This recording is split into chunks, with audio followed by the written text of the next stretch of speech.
How's everybody doing this morning? So good? Sounds so good. Well, it's a beautiful morning. The weather is great. Feels so nice outside. A little humidity, a little sticky. That's why I like it. So I'm happy. I don't know how everybody else is doing, but if you will stand up with me for just a moment. We'll start by opening with a word of prayer. God, we are just so glad to be here. And even if that's not the case for some of us, maybe it was hard to come this morning. Maybe there was some resistance in our spirit or some exhaustion or something that caused our souls to wrestle as we made the choice to come this morning. God, I pray that you would just remind each and every one of us that you are near, that you've chosen to be close to us, that you have chosen proximity to our circumstances, to our experiences, to our feelings. That you are a good God who offers grace and mercy. That you are a God who loves us.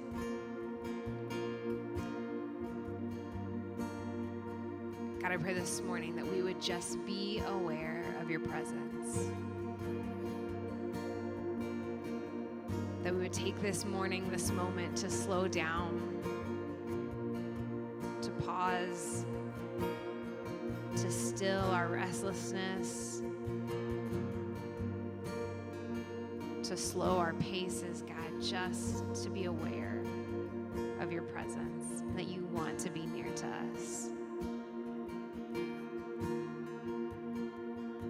God, I pray as we sing these next few songs that center around the idea that you bring healing and goodness into our world, that we wade through so much pain and so much turmoil and so much strife, but that God, when we turn back to Jesus, to the name of Jesus, to the work of the Holy Spirit in our lives, to the way that you have set up your kingdom, that we see goodness in all of that, and that you invite us to be a part of that. God, remind us of those truths of who you are and what you are doing in our lives and in this world as we sing this morning.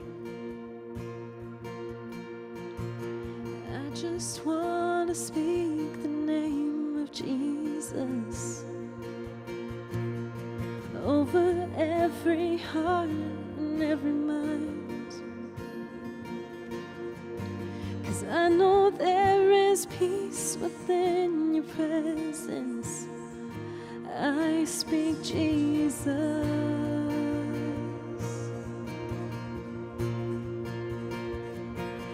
I just want to speak the name of Jesus till every dark addiction starts to break,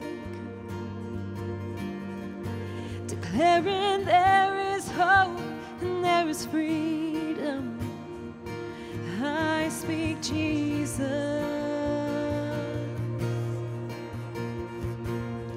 'cause your name is power, your name is healing, your name is life.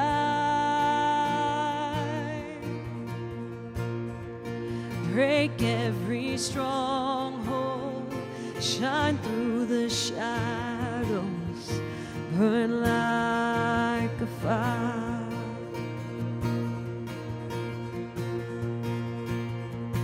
And I just want to speak the name of Jesus over fear and all anxiety, to every soul held captive by depression. I speak Jesus,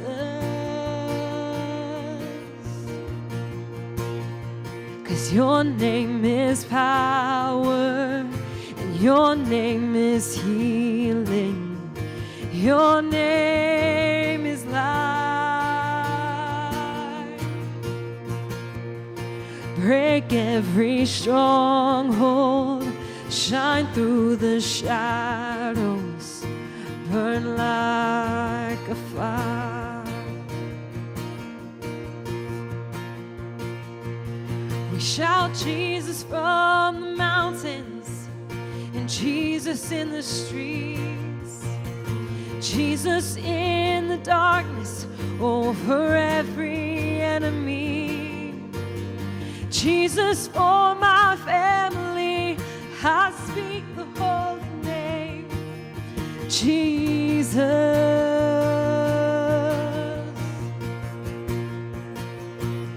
We shout Jesus from the mountains, and Jesus in the streets, Jesus in the darkness over every enemy, Jesus for my family, I speak the holy name, Jesus.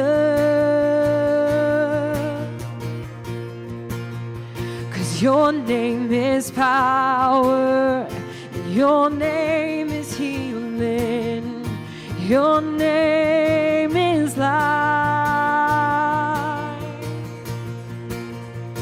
Break every stronghold, shine through the shadows, burn like a fire. 'Cause your name is power, your name is healing, your name is love.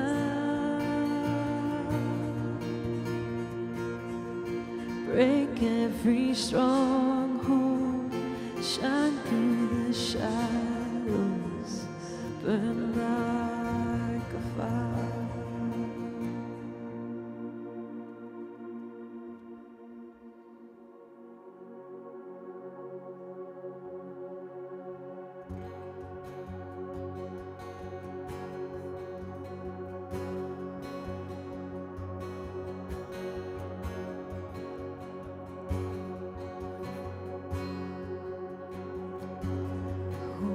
Spirit, guide my vision, help me see the way you see. Always Jesus, ever Jesus Christ, in all is Christ in me. Holy Spirit, guide my speaking, words of grace and truth abound. Let my lips be filled with stories of the mercy that I found. And you're the light, you're my path, you're the shepherd of my soul. All I am, all I have, Holy Spirit, lead me on. Holy Spirit, guide my hearing, wake my ears to words you speak. In the thunder, in the stillness, let your voice be clear to me. Let your voice be clear to me. You're the light, you're my path, you're the shepherd of my soul. All I am, all I have, Holy Spirit, lead me on. You're the light, you're my path, you're the shepherd of my soul.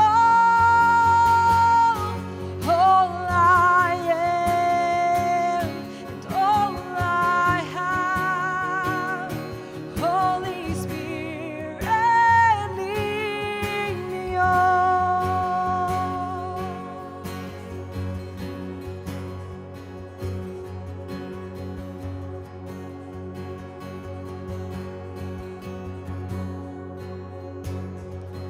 Holy Spirit, lead me onward, walking through the great unknown, trusting, leaning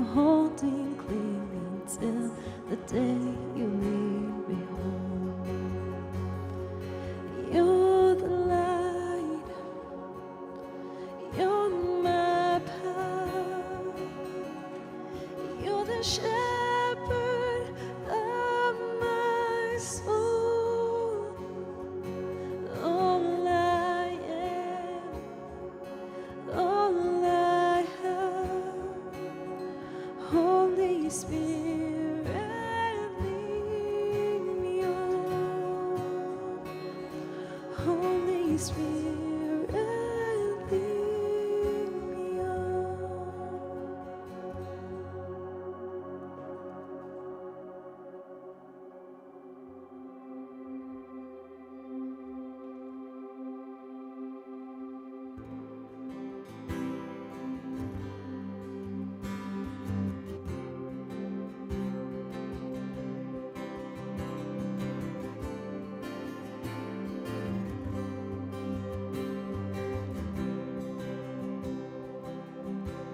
Your kingdom is simple as love.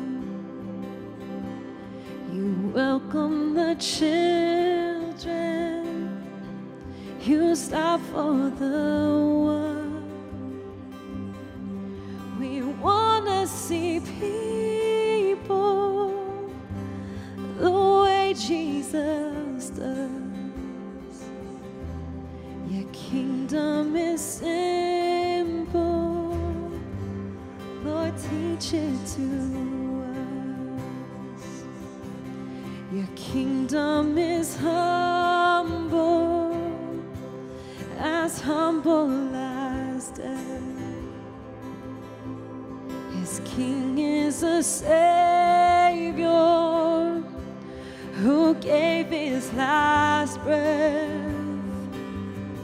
So may we die daily, our pride laid to rest.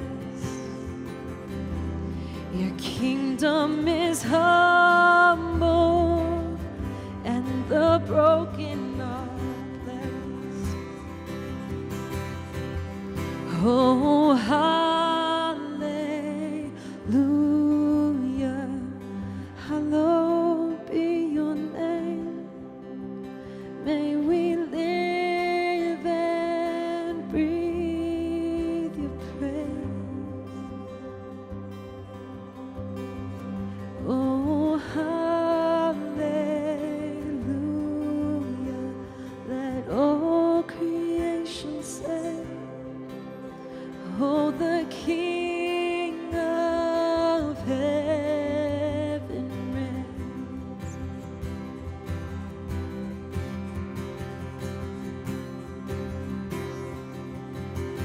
Your kingdom is coming, your kingdom is here, alive in our waiting, at work in our tears. So come to us quickly, forever our prayer. Your kingdom is coming, Lord Jesus, draw near. Oh, hallelujah,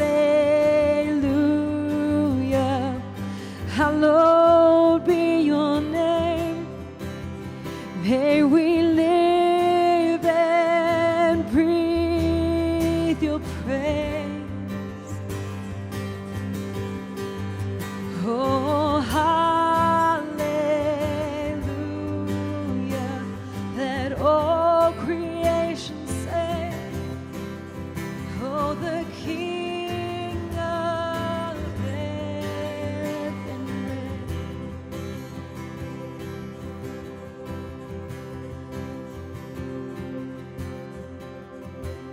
Your kingdom is backwards, it flows in reverse. What you call the treasure, this world calls a curse. The small become great and the last become first. Your kingdom is backwards,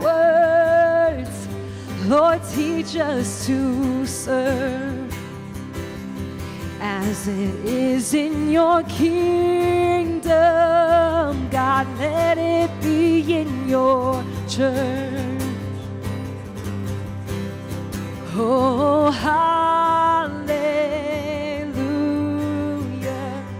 Hallowed be your name. May we live and breathe your praise. Oh, hallelujah. Let all creation say, oh, the King of heaven reigns.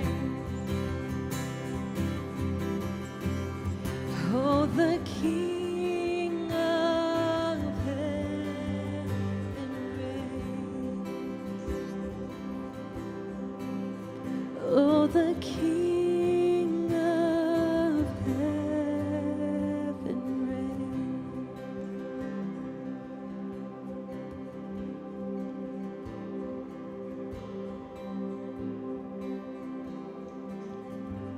If you take just a moment to think through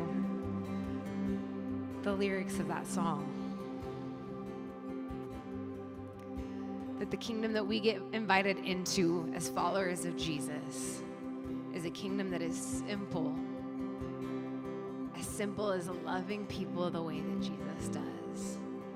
It's a kingdom that's humble, that asks us to lay down our pride, that blesses the broken. It's a kingdom that is coming, but is also already here because it's working through us.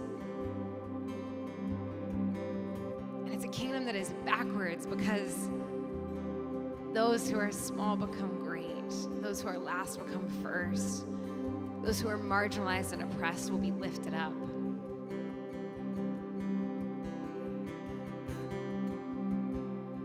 Josh is not here, so I'm going to do this and he can just get over it. But this week, I don't know if you pay much attention to the news. Sometimes not is a good thing.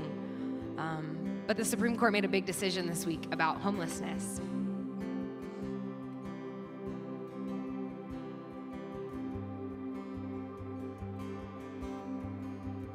And I get worked up about things like this because the children that have lived in my home, their parents are directly affected by these kind of decisions. But the decision was made that cities can criminalize homelessness.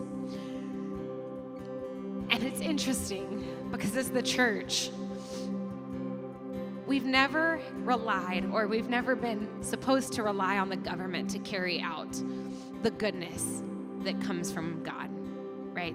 That is something that we know as followers of Jesus that he calls us into. So the government makes these decisions and they can affect the world the way that it does. But then we are given the responsibility to carry out the love of Jesus, the kingdom of Jesus on earth. And so I just want to take a moment right now to pause and to pray and ask God, what are we as a church supposed to do with that decision? Because criminalizing homelessness isn't fixing the problem. And I know the systems are complicated and there's a lot that goes into that. And there's a lot of churches doing a lot of good things in this area. But God, for us, what does it mean for this church to be your kingdom? On earth as it is in heaven, what does it mean for us to respond to something that might be a political change, but God, that affects people that live in our communities, people that are in our lives? What does it mean for us to respond? What does it mean for us to humble ourselves, to lay our pride down, to focus simply on the love that you have given us to pour out into the world? God, I believe in the work that you are doing here at the porch, and I pray that you would use this community to have impact in that space specifically, God. That your church, that your kingdom on earth would be the answer to those questions, to these problems, that we would have the solutions in the simpleness of your kingdom, God.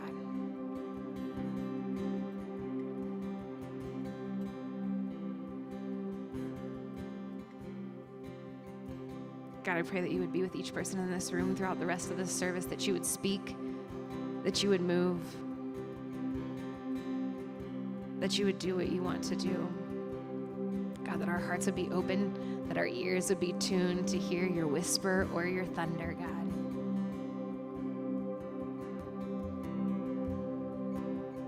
God, we're so thankful for your goodness.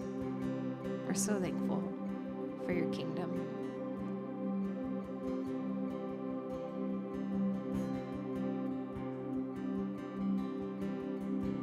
We love you, God. In Jesus' name we pray.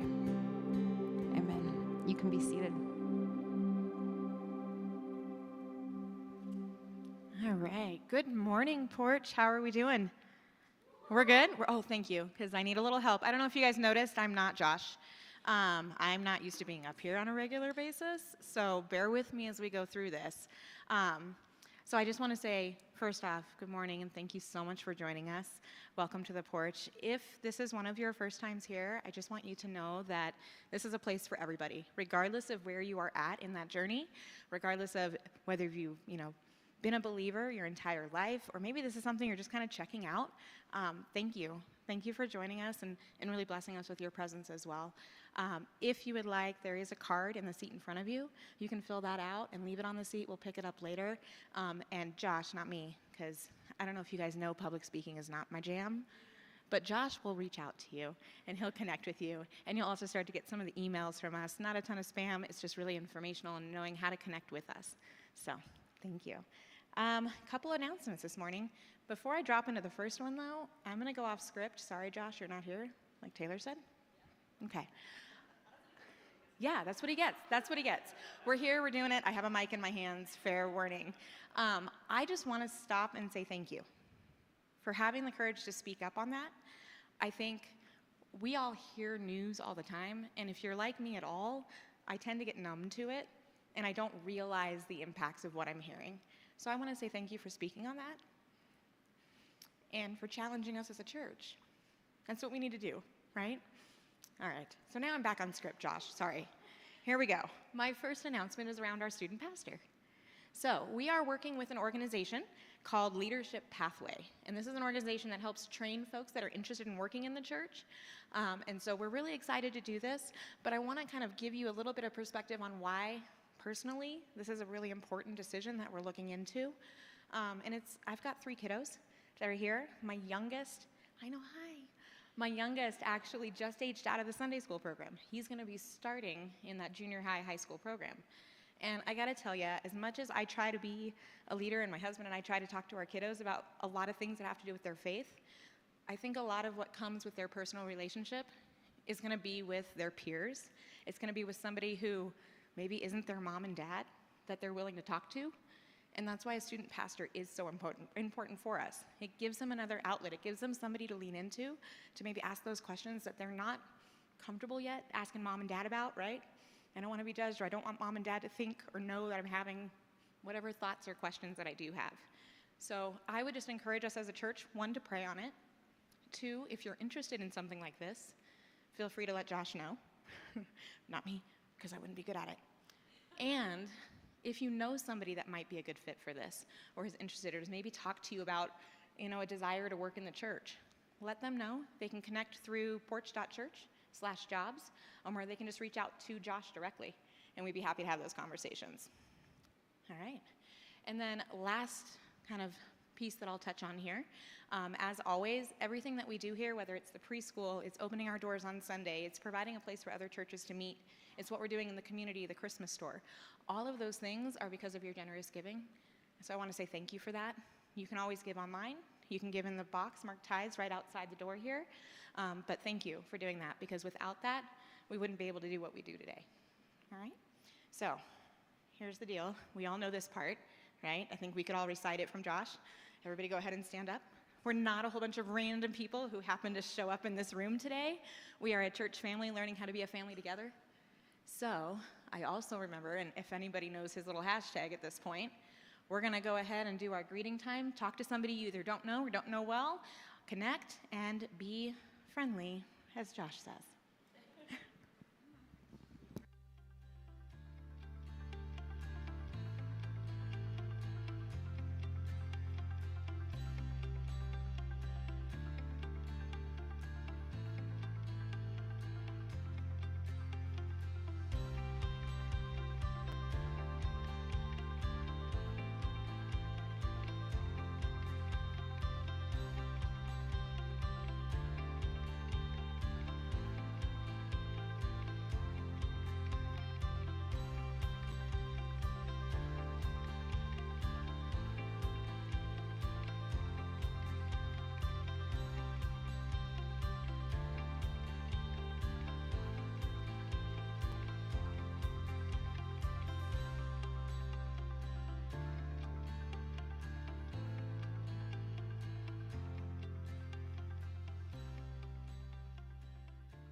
All right, y'all. The music started going down. I've learned that that's my cue. I was supposed to go back on mic. So hi. Thank you so much. Go ahead and grab a seat. So here's another blessing that you guys have this morning. You don't have to listen to me talk through an entire message. I don't know that it would work out well. I might teach something that Josh would say no to. So what we have actually been blessed with is Pastor Phil is here. And he is going to be speaking today and sharing with us a great message. I'm excited for it. I actually was thinking about it this morning after we were looking over slides, and I really can't wait to hear what God's going to say through you. Phil comes to us from TNL Church, local here in Colorado. And TNL, I thought it stood for Tuesday Night Lights. I was not correct. It is Tuesday Night Liturgy Church, TNL Church. And we're just very excited. So if you guys can give him a porch welcome, Phil, I'll hand it over. Thank you. Thank you all. Aaron, you sell yourself short. You're doing a great job. So, thank you. I'll need a nap after this too. Introverts unite. It's just the way it works. Good morning, everyone. It's great to be here with you. As Aaron said, my name is Phil Owen, and I'm excited to be with you this morning. I was thrilled when Josh asked me to speak today while his family are out of town this week, during this last Sunday of June, which feels insane, but July is tomorrow. For those of you disappointed to not see Josh up here this morning, I understand. Don't worry. He will be back next week. And I'm going to do my very best to make sure that you walk away this morning knowing something that you didn't when you came in. And my hope is that we might even have a good time along the way. Just a little bit about me so that it's not just a stranger up here talking to you this morning. I was born and raised, believe it or not, right here in this little pocket of Centennial or Southeast Aurora. Before it was Centennial. I grew up in a house just down the road a bit at Himalaya and Crestline. Back then, this area was cows and horses. I don't know if any of you were here then, but my house actually backed up to the lot that is now a lot more houses, and then eventually the King Soopers complex at Smoky Hill and Himalaya. And when I was little, that was a huge open space that was mostly horse stables, if you can believe that. I have distinct memories of coming home from church and finding horses in our backyard because they broke out of their stables, which is just very hard to imagine now. I went to Peakview Elementary for a number of years, right up the street. Every summer, I used to ride my bike over here to Aqua Vista swimming pool because it was the only pool around. I graduated from Grandview High School. Any Wolves?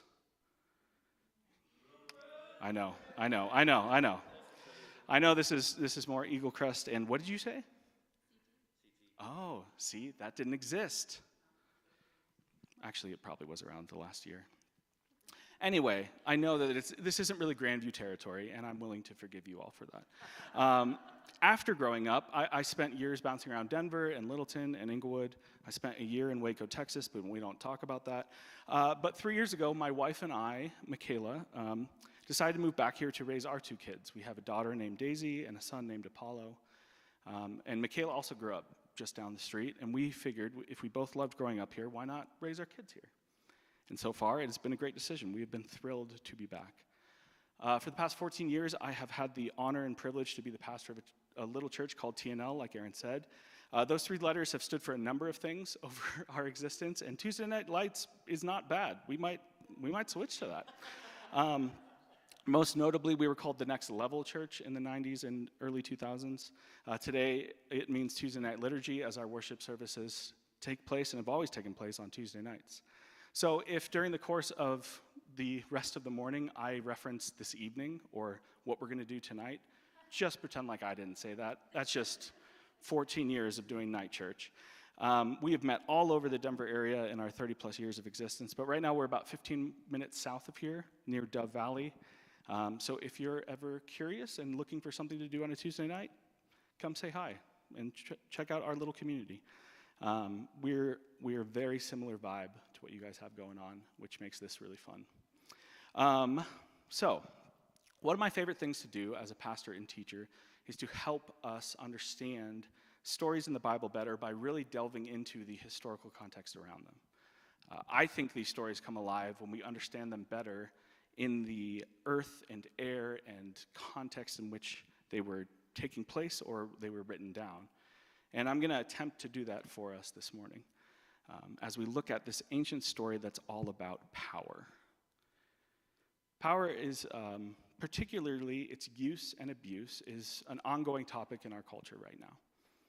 Postmodernism, structuralism, post-structuralism, critical theory in all its forms are all schools of thought that, whether you realize it or not, are the underpinnings of much of the current discourse today. And all of them are chiefly concerned with power. Who has it, who doesn't? How is power gained and maintained? What would a world look like with greater equalization of power distribution? What are just forms and uses of power? Is power inherently evil? It's an interesting thing to talk about, power is. We're not always aware when we have it. We're painfully aware when we don't. All of us experience power over and power under people and situations in our lives. We all have a government-citizen relationship. I think most of us have a boss-employee relationship of some kind, a teacher-student relationship. Many of us have a parent-child relationship. Sometimes, as parents, it's confusing to determine who has the power in that relationship. For instance, right now, both of our children are going through a phase where they've just decided, we don't have to listen to you anymore, which I've got to tell you is very disorienting as a parent, and this is the first time that they've teamed up and are doing it together, which, there are few things that make you feel as powerless as defiant, albeit irresistibly cute children. So how are we to respond to power, both our power and others' power? This morning we're going to be jumping into the middle of the story of Joseph in Genesis, the very first book of the Bible.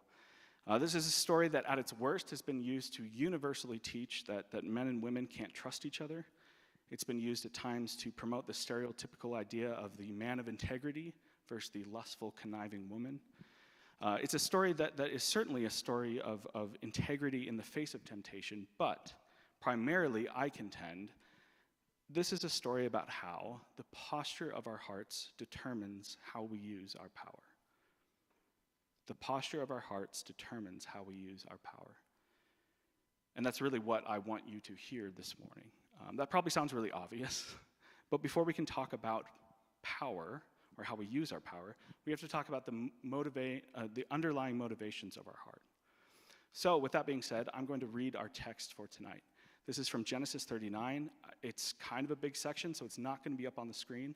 I want you to just focus on listening to this story. I don't know where you're at this morning. I don't know what you're bringing into the doors. So take a moment to just listen. You can close your eyes if that's helpful. That's usually what I have to do. But, get comfortable, unclench your jaw. If you're noticing that you're pushing your tongue up into the roof of your mouth, relax. Everything's going to be okay. Just listen to this story.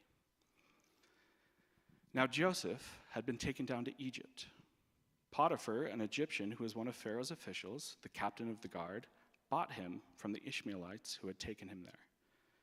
The Lord was with Joseph so that he prospered, and he lived in the house of his Egyptian master.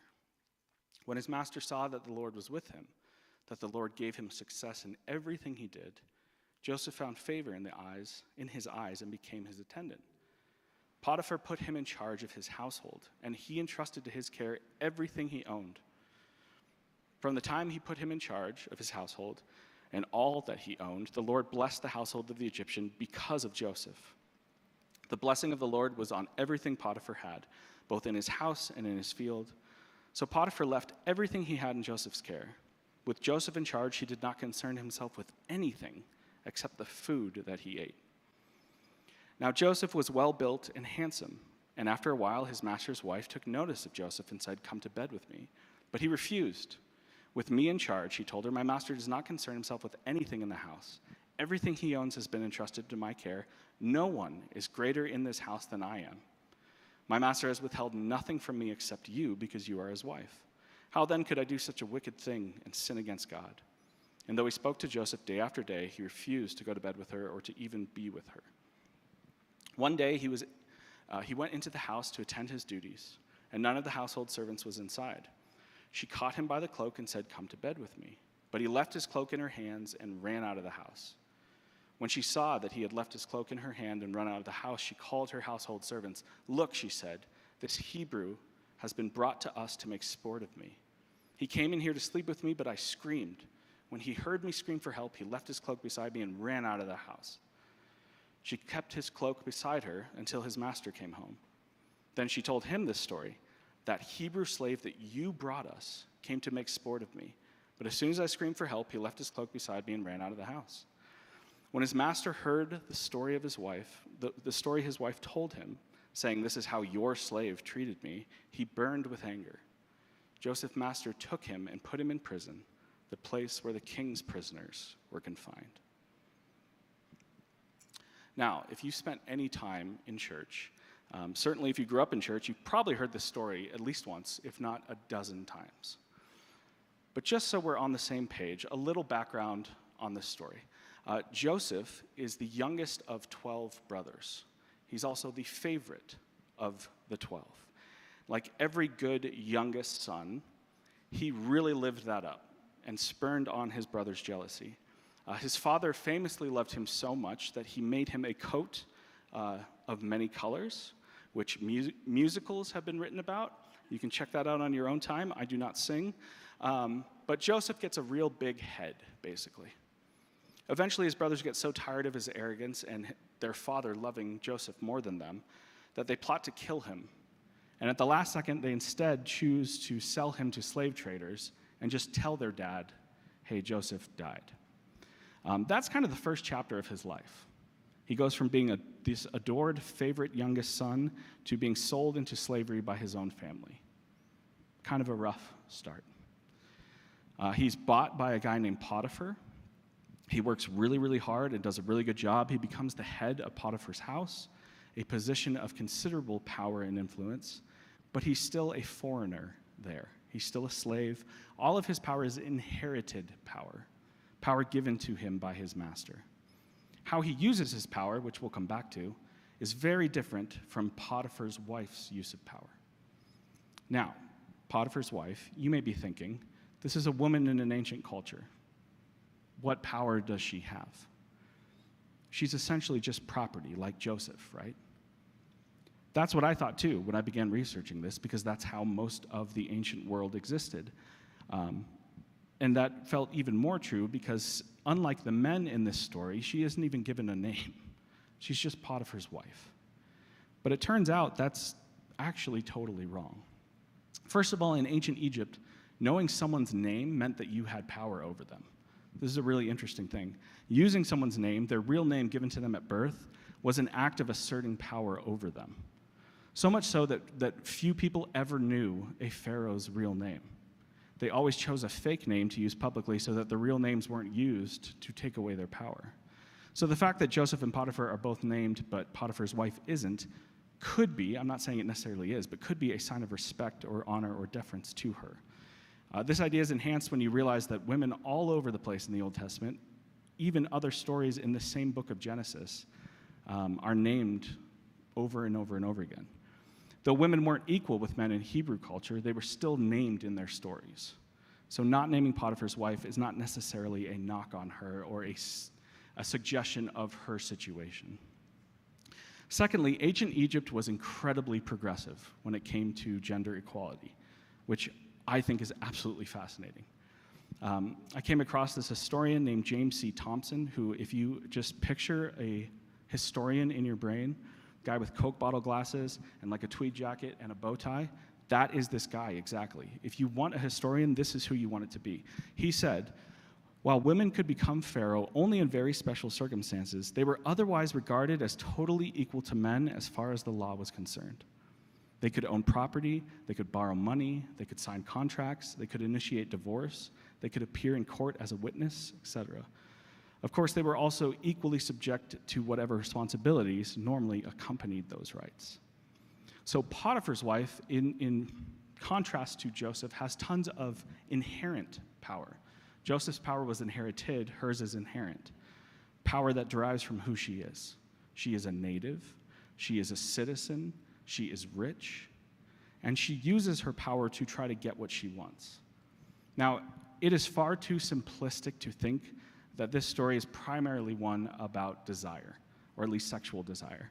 I think we unlock so much more of what's going on here in the story when we try to see things from Potiphar's wife's perspective in the context of her day. There are two key details in the story that I think make the whole scene come to life a bit more. First is a very subtle detail that we're told pretty early on.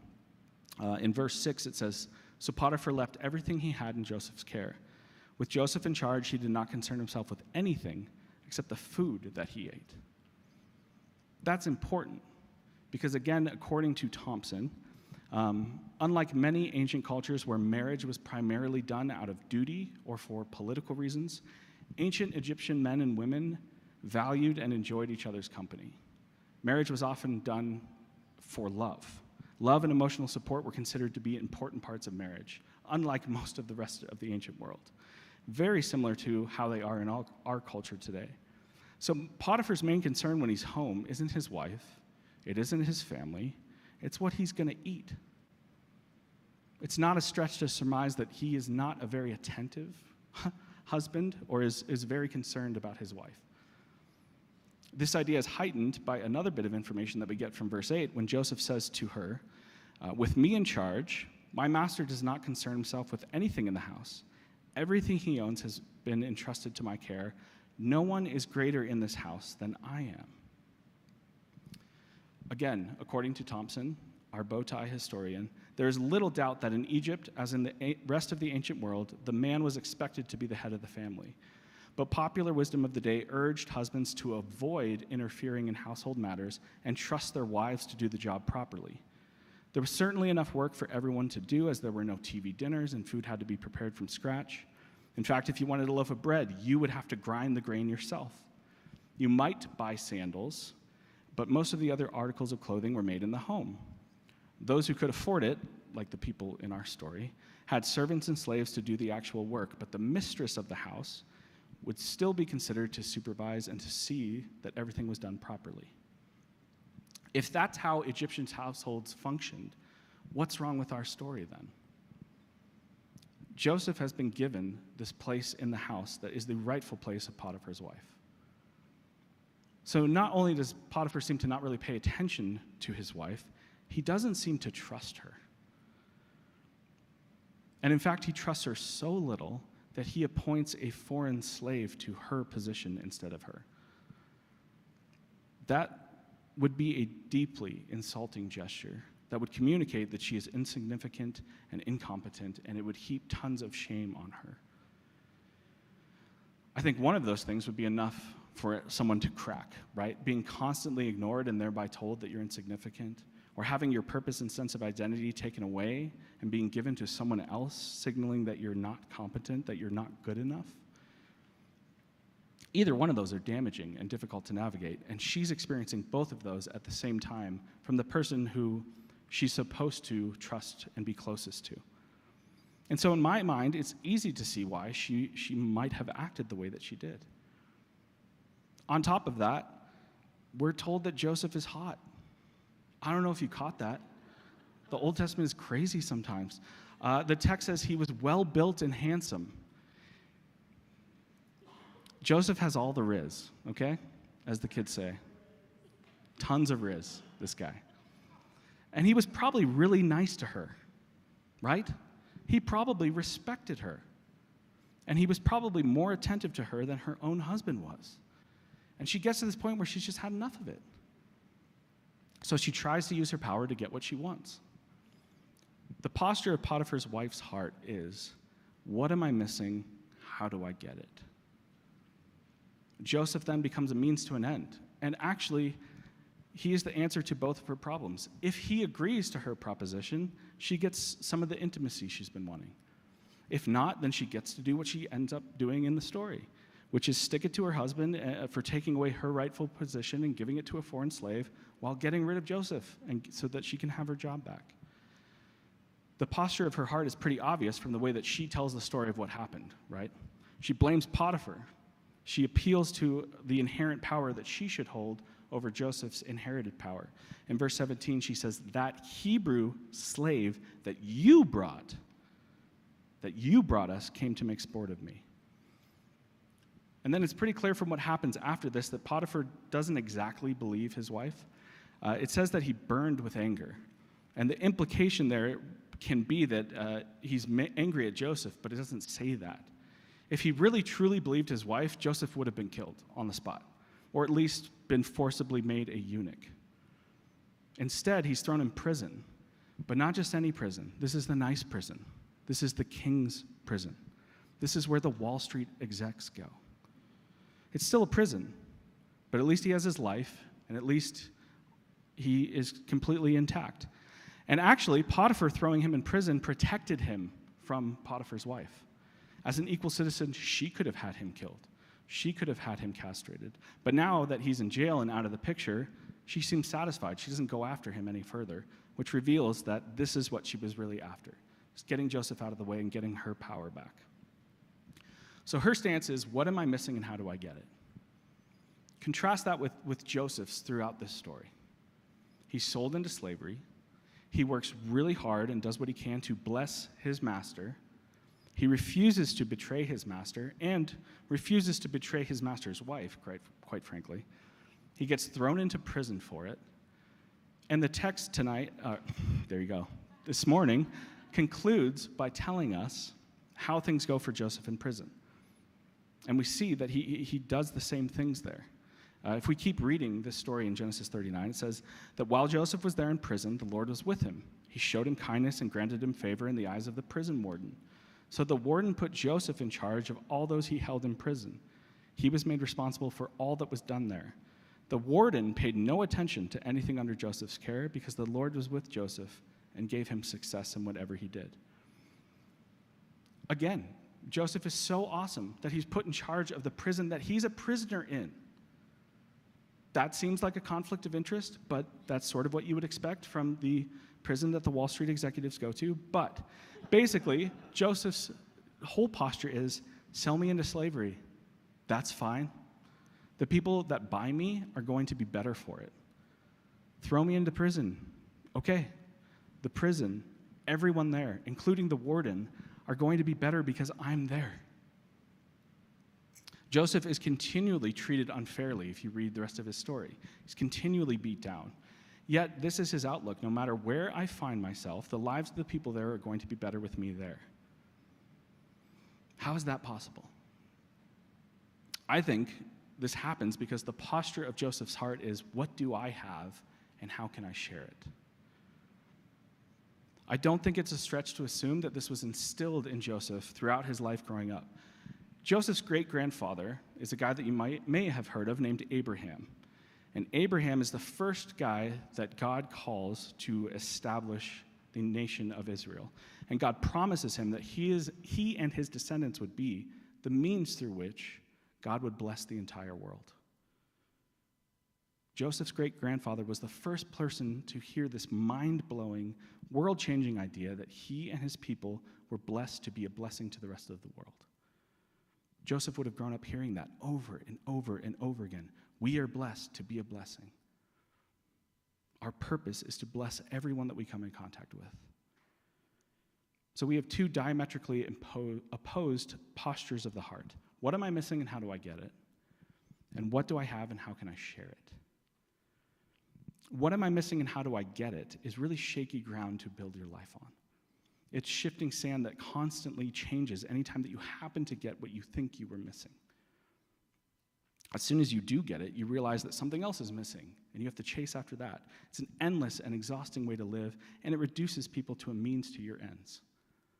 It makes an idol out of yourself and your satisfaction. But the opposite posture, what do I have and how can I share it, is solid ground. To me, this is an incredibly compelling and life-giving way to live. The context of your life can change drastically and dramatically, but the posture of your heart stays the same. It doesn't matter if you're the favorite child of a wealthy farmer or a slave or prisoner or put in charge of an empire, which is a position that Joseph is eventually given. After being in prison, Pharaoh essentially puts Joseph in charge of the entire Egyptian empire. But that's a story for another day. The point isn't what position you find yourself in. The point is, no matter what, you can always be focused on what you have and how you can use that to bless others. And this allows for the people in your life to remain people and not means to an end of meeting your own desires. Why does this matter for us? Because the posture of our hearts determines how we use our power. Our culture is obsessed with power. Who has it, who doesn't? How is it used to keep some powerless while making others even more powerful? And I think those tend to be good and noble questions to pursue. Unbalanced and unchecked power is prone to incredible depths of corruption and destruction. But I think a more important question for us to be focused on as followers of Jesus are, what's the posture of my heart? And how do I use the power and influence that I have? The world around us, especially in America, is drowning in false messages that you're lacking something. There is something that you are missing. And if you just buy this car or drink this beer or post this post, everything's going to be better. If you just get this diamond from Jared. Has anyone ever met Jared? I'd love to talk to that guy for a minute. If you just get this thing, then you'd be fulfilled. That's the message that we hear constantly. And the means justifying the ends is becoming more and more accepted, more and more of an accepted outlook when it comes to fulfilling your own desires. Fulfillment of personal desire is the ultimate good in our culture. What am I missing and how do I get it? Standing in stark contrast to these ideas is God's call to Abraham, which was deeply instilled in Joseph and is the same call to those of us who follow Jesus today. We are blessed by God to bless the world around us. What do I have and how can I share it? Regardless of our circumstances, regardless of whether or not the people in our lives deserve it or not, what do we have and how can we share it? Using the gifts and resources you have. This is something that we talk about at TNL all the time. How can you join God to incite love and reduce suffering and increase joy for the people in your life? Your family, your friends, your neighbors, your coworkers, your community. The posture of our hearts determines how we use our power. So what's the posture of your heart? Will you choose to reject the messages of the world that you are lacking something and that you will be truly fulfilled if you just get that thing that you're missing? And instead, will you embrace God's call, as Joseph so wonderfully did, to use what God's blessed you with, including whatever levels of power and influence you enjoy, to bless the people around you? You are blessed to be a blessing. Would you pray with me? God, thank you for these ancient stories that help point our hearts and minds back to you. God, I pray that you would lovingly break our hearts so that we have a posture that mirrors yours, so that our posture is what do we have and how can we share it, so that we start to see that our purpose as followers of you is to spread and reflect your love to the rest of the world, that you bless us so that we can be a blessing to others. God, thank you for the porch. Thank you for this community that is committed to gathering together to reflect your love to one another, but to not let it stop there, but to let that love spill out to the rest of the world around us. We love you, God. It's in your name we pray. Amen.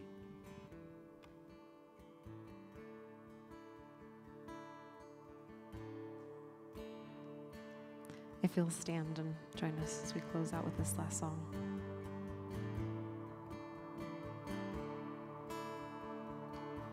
Let me be filled with kindness and compassion for the one for whom you loved and gave your son for humanity. Increase my love and help me to love with open arms like you do. A love that erases all the lines and sees the truth. Oh, that when they look in my eyes, they would see you. Even in just a smile, they would feel the Father's love. Oh, how you love us. From the homeless to the famous and in between. You formed us, you made us carefully. 'Cause in the end, we're all your children. So help me to love with open arms like you do. A love that erases all the lines and sees the truth. Oh, that when they look in my eyes, they would see you. Even in just a smile, they would feel the Father's love. Let all my life tell of who you are. The kindness of your never-ending love. Let all my life tell of who you are. You're wonderful and such a good Father. Let all my life tell of who you are. And the wonder of your never-ending love. Let all my life tell of who you are. You're wonderful and such a good Father. You're wonderful and such a good Father. So help me to love with open arms like you do. A love that erases all the lines and sees the truth. Oh, that when they look in my eyes, they would see you. Even in just a smile, they would feel the Father's love. If you'll hold out your hands for a blessing as we close today. As you enter a world of scarcity and fear, may you remember that God is good and will provide you with all that you need. When you doubt that God is good, may you turn your eyes towards Jesus and see the fullness of who God is in him. When you are told to hoard your time and money, may you give them extravagantly instead. When you are told to hate your enemy, may you remember that you are free to love them instead. May you remember that Jesus is not the property of any political party and that we are to love our neighbor, which includes those that we passionately disagree with. And may you remember that you are a child of the King of this world and the next, and that the same power that raised Jesus from the dead is at work in you. That where you go, the spiritual powers of this world must flee before the presence of the resurrected Jesus in you. May you be filled with the Holy Spirit, and may you shine brightly in your homes, at your work, and in your life. I claim this blessing over you in the name of the Father, the Son, and the Holy Spirit. Have a great week, you guys. Thanks for coming.